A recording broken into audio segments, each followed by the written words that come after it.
Hello, this is Ricky C. Coming to you again on the Plain Truth podcast. I'd like to talk about some suggestions I've seen brought up on the sports shows.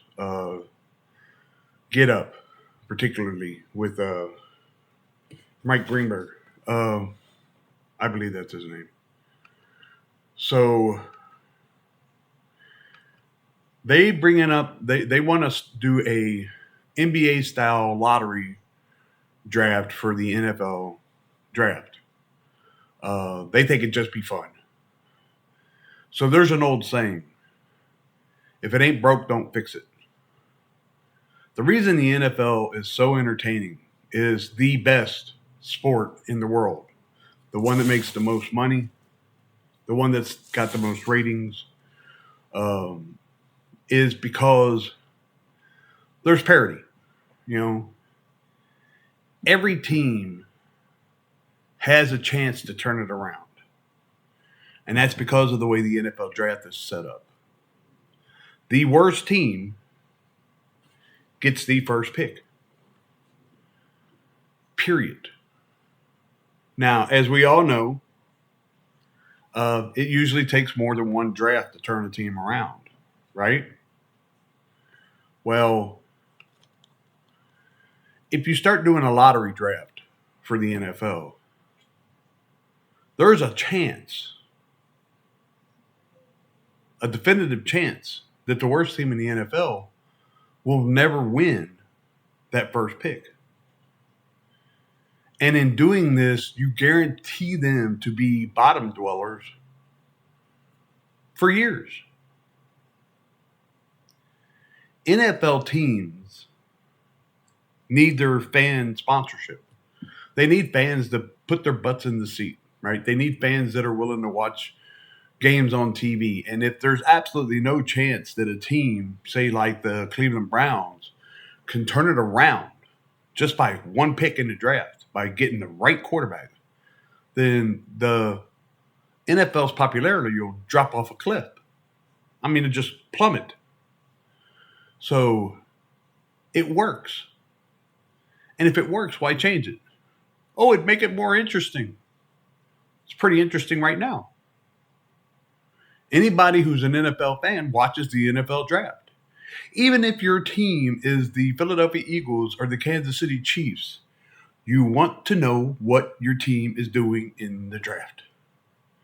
The people who would be drawn to the NFL by a lottery pick in the draft are people that aren't necessarily needed as NFL fans. So if it's not fixed, if it's not broken, don't fix it. The parity of the NFL is one of the reasons it's the most popular sport in the world. In the world. So why mess with something that has that type of success? Number two, they want to get rid of division winners. Just because you won your division with a 7-10 record doesn't mean you should have a home playoff game. Yes, it does. The rivalries within a division are intense. Even in the worst divisions, even the worst teams in the worst divisions will fight and claw when they play their division opponents. So if you win your division, you deserve a home playoff game. It's just the way it is. Oh, now the reasoning that they want to change this is because there are teams that have much better records that during the playoffs go to the home field of a team that won its division with a much worse record, and they lose. Well, then don't lose. If you're really that much of a better team, then a team that barely won its division shouldn't be a threat to you. And if they beat you, you deserved to get beat. It's not impossible for a team to win 3 road games, 2 road games, to go to the Super Bowl. Once again, it's not broken. Without the division rivalries, the popularity of the NFL once again starts going on a downhill slide. Who wants that? Who would even suggest that? Maybe some of these guys need to get, I don't know, help. Maybe there's a psychologist somewhere out there that might be able to talk to them because maybe they're projecting their inadequacies onto the NFL. The NFL has no inadequacies. None. None. Let's not start fiddling around with the engine, which is the NFL. Let's just not do it. How about that? Let's not do it. So those are the two main things I want to talk about today. Let's leave the NFL alone on those basic premises, right? We don't need a lottery draft pick in the NFL. We don't. The worst team needs to get the first pick. We need them to get better, right? We need it. And changing the draft changes the chance of the worst team rising up. It really does. Could you imagine if the Bengals hadn't gotten the first pick in the draft, if they'd lost the lottery and Joe Burrow went to another team? Cincinnati'd still be bottom dwellers. And as a Cincinnati fan, I don't even like the chances of that. I just don't.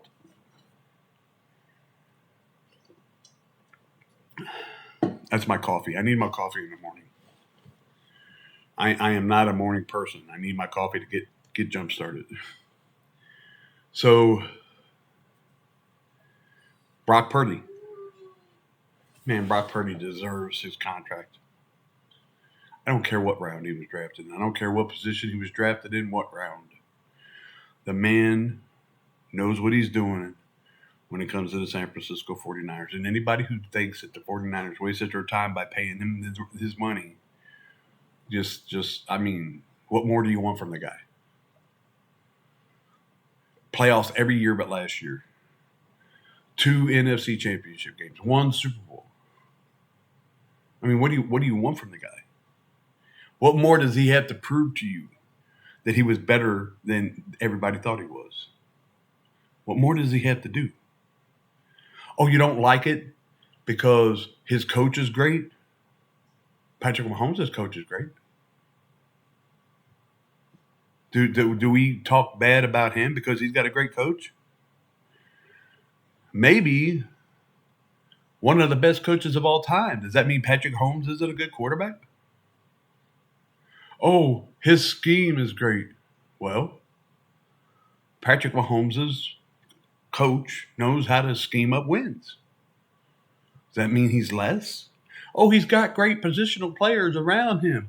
Would you stop that? Would you all just stop that? It don't make no sense. How many professional football players are there in the world that are NFL caliber? How many? How many football players in the world, the entire world, the 8 billion person planet Earth, how many of them are worthy of being in the NFL? They're all awesomely talented. All of them. Even if they don't work out, they're awesomely talented. There's not a quarterback in the NFL that has not been successful due to the talent around him. Name me a quarterback that could win games without his offensive line, without his running backs, without his wide receivers, and without his tight ends, without his defense. Name me one quarterback in the history of the NFL that would win the games all by themselves. No help. No help necessary. This person will not only throw the ball, but they'll receive the ball. They'll throw a 50-yard bomb and run down the field and catch it themselves. And then dodge all the defensive players and run into the end zone and do an Irish folk dance. Come on, man. Get your acts together, guys. You're a professional analyst. You can't say one player by themselves is the greatest player in the world because he'd be the greatest player in the world on the worst team in the NFL. Come on, man. The situation you're brought into, your coaching, your support staff, your offensive line, your defense, your special teams. Special teams can lose a game, guys. Special teams. You all don't give special teams enough credit. If you have a punter that can only get 15, 20-yard punts every single time you snap him the ball, how many teams are going to win the games having to face up against that kind of setback every single time they punt? How many teams are going to win the game if every time you do a kickoff, the other team receives the kickoff and automatically runs down the field and gets a touchdown time after time after time after time after time because your special teams can't stop the run? Come on, guys. All three phases of the NFL, all three phases of a team are important. You need all three phases to work in order to win. Very few players are so good that they overcame having no one around them. I don't actually think I've ever heard of anybody winning a Super Bowl without competent play surrounding them. I mean, it's not like you can bring undrafted college free agents to a team, build a team out of nothing but undrafted college free agents. Put the greatest quarterback in the history of the world onto that team and expect them to go to the Super Bowl. Matter of fact, you're probably going to get that guy killed. So come on, guys. Let's keep it real, man. The NFL is pretty good at what they do. The owners know what they do. I don't mind the tush push because all the tush push is a quarterback sneak. Quarterback sneak's been in the NFL since the 30s. Well, maybe not the NFL as it is now, but the tush push has been in football period, since the conception of the game. Yeah. So if you get rid of the tush push, is the quarterback sneak now illegal? I don't know. Oh, they score too much with it. It's unfair. We can't stop them. Then get better. They get better. I would be upset if my team lost because a team did the quarterback sneak tush push version, and we couldn't stop it, and they scored a touchdown every time they got within the on the 1 or 2 yard line. I'd be mad too. But stop it. It's your job. Stop it. You know what's coming. They don't hide it. You know what's coming. They're coming. They're going to tush push your butt right back home. Stop it. Put your biggest guys on the line. Submarine the offensive line. To have your defensive players submarine the offensive line. Create a wall of bodies, and the tush push won't work. I promise you. I promise you. You're not trying to get back there and tackle Jalen Hurts. You're trying to create a pile of bodies that it's impossible to push through. Stop it. Oh, that's my dog, by the way. That's my baby angel. That's my baby girl. She is absolutely the joy of my life. So those are things that I've been hearing the last few days on these NFL shows that I just wanted to bring up. I'm not trying to be mean. I'm not trying to downplay anybody's expertise or their opinions. I'm just giving you my opinions, right, on these subjects, my opinions on these subjects, and why I think the way I think. I hope you enjoyed the podcast. If you did so, please hit the like button and subscribe. I can use all the help I can get. I'm trying to build a brand here. I want to get this out. I'm trying to tell the truth. The truth is I see it. Now, take it for what that's worth. Y'all have a great day, and God bless you.